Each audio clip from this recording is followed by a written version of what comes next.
I'm John Ray on the Price and Value Journey. Here's a story of hourly billing gone wrong from a book I strongly recommend, The Infinite Game by Simon Sinek. Sinek writes, I used to work for a large advertising agency. After my first year at the company, leadership decided to implement timesheets. Unlike a law firm where a lawyer may be billing their clients for the actual number of hours of work, this was a way for the company to keep track of, well, actually, no one really had any idea of the utility of the timesheets. It was just something we were told to do. I managed to get away with not filling out mine for months. If they were tracking how I spent my time, I saw no point in telling the company I worked 100% on the one client to which I was assigned. Of course, I got into trouble for not turning in my timesheets. And so from then on, at the end of every month, I sat down with all my timesheets and filled them out in one go. In at 9:30 a.m., out at 5:30 p.m. In reality, I often came in earlier and left later. But who cares? I recall taking my timesheets to my boss for his signature. He looked them over and commented sarcastically, "You're certainly a very consistent worker, aren't you?" And then he signed them. I have to believe that the timesheets were implemented because something went wrong in accounting.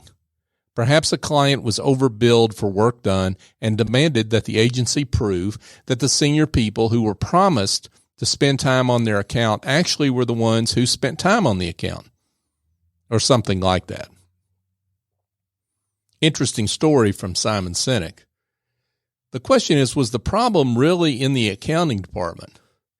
No, because the problem arose because of a billing method which invites inaccuracies, abuse, and worse. Note that Sinek says his timesheets were fiction because he underbilled, not overbilled. The flaws in hourly billing don't always cheat the client.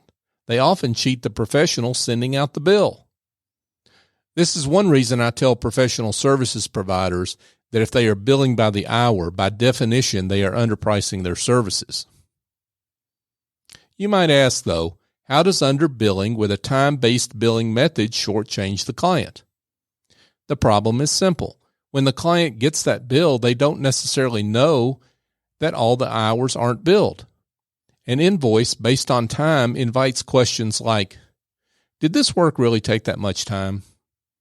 Why does this person think they're so special they get to charge this much per hour? And then even after being told hours have been shaved off the bill, the client says, can I trust that the previous bills I paid were right? What about the future ones? Will they try to make it back on me? All these questions are misdirected. None of them address the most central point. Did I, as the client, receive more value than what I paid in fees?